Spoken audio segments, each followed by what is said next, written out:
le programme national d'efficacité énergétique PN2E est en marche. Son objectif est d'accompagner les entreprises mauriciennes vers l'efficacité énergétique par la création d'un écosystème. À moyen terme, un potentiel d'économie de 1,2 milliard de roupies par an sera atteint, soit une réduction de 40 MW pour le réseau électrique national. Enfin, c'est toute l'île Maurice qui bénéficiera du PN2E avec un impact positif sur l'environnement. Le PN2E repose sur un partenariat original public-privé entre le ministère de l'Énergie et des Services publics et Business Mauritius, avec le soutien de l'Agence française de développement, de Switch Africa Green et de l'Union européenne. Mais c'est justement de travailler avec le secteur privé, avec les gouvernements, avec toutes les parties prenantes, parce que dans les grands enjeux mondiaux, comme dans le changement climatique et le développement durable, on a besoin de travailler aussi avec le secteur privé, qui est une partie prenante importante.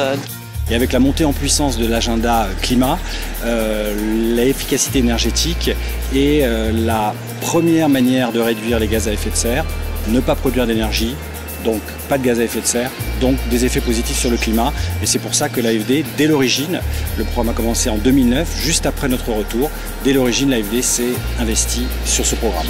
Le PN2E dispose d'un projet spécifique pour les systèmes de production d'eau chaude à partir de l'énergie solaire. 6 entreprises ont répondu favorablement à ce projet. La facture d'énergie cumulée pour produire l'eau chaude est de 20 millions de roupies par an. Le solaire thermique, mais aussi la récupération de chaleur, représente un enjeu important pour les secteurs hôteliers et industriels. Les besoins en eau chaude, c'est plus au niveau de sanitaire, on va dire 80% au niveau de sanitaire et 20% au niveau des cuisines et restaurants. On a une consommation d'eau chaude de 234 litres par chambre. Depuis 2016, avec l'installation des PAC, des pompes à chaud, on a baissé la consommation de 30%.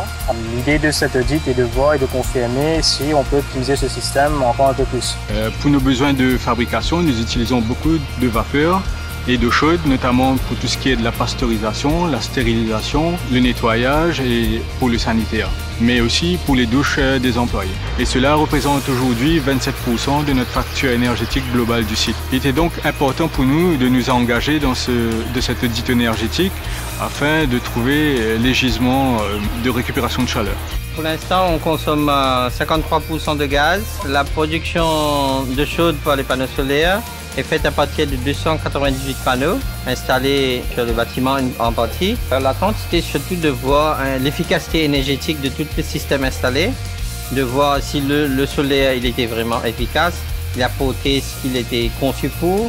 Même chose pour les chaudières, même chose pour le chiller.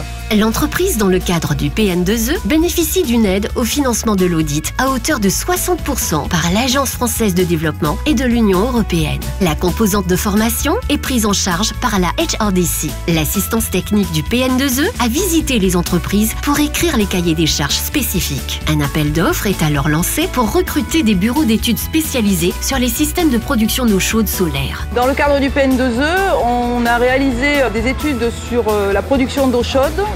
4 hôtels ont la particularité d'avoir en commun une installation d'eau chaude solaire, ainsi que les appoints qui viennent forcément compléter la production d'eau chaude sanitaire. City s'est occupé des 2 industriels, principalement orientés dans le secteur agroalimentaire, pour pouvoir définir leurs besoins d'eau chaude et regarder quel était le pourcentage de chaleur fatale récupérable pour pouvoir fournir ces besoins et éventuellement aller un petit peu plus loin sur une solution solaire. L'audit consiste à inspecter les installations et d'effectuer une phase d'instrumentation pour mesurer et suivre la production, la distribution et l'utilisation d'eau chaude. L'analyse des relevés ainsi que les discussions avec le personnel permettent à l'auditeur de dresser des pistes d'économie d'énergie. On a réalisé certaines mesures nous-mêmes qui sont principalement des mesures de débit d'eau et on a également mis en place avec ce prestataire des mesures de température, des comptages électriques sur les pompes à chaleur, souvent plusieurs aussi sortes d'appoints, c'est-à-dire avec des chaudières, des pompes à chaleur, des chaudières gaz d'ailleurs ou diesel. On a réalisé des mesures de température à l'entrée et à chaque sortie de ces installations d'appoint. De voir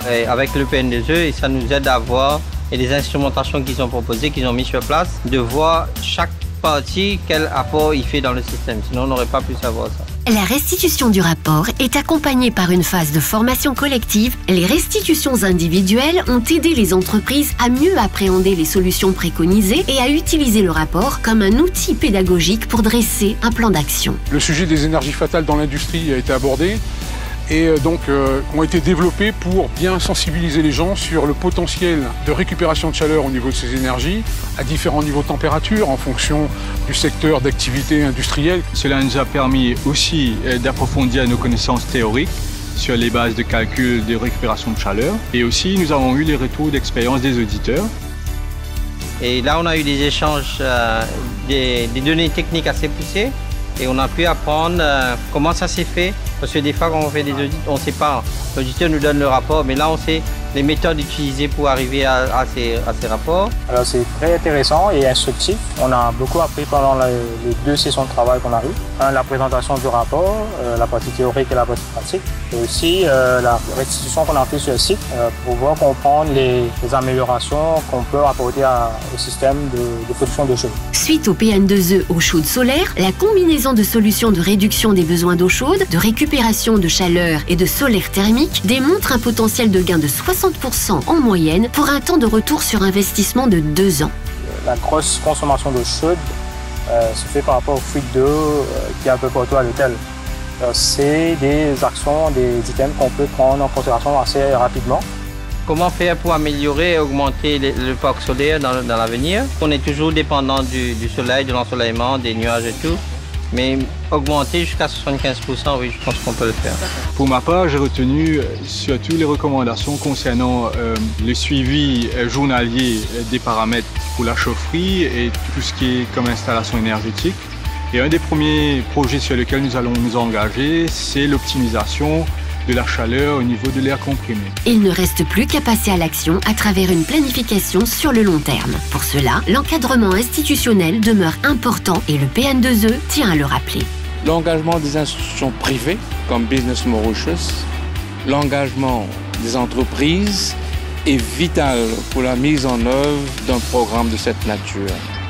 Au final, l'approche participative privée-publique sera bénéfique pour notre société.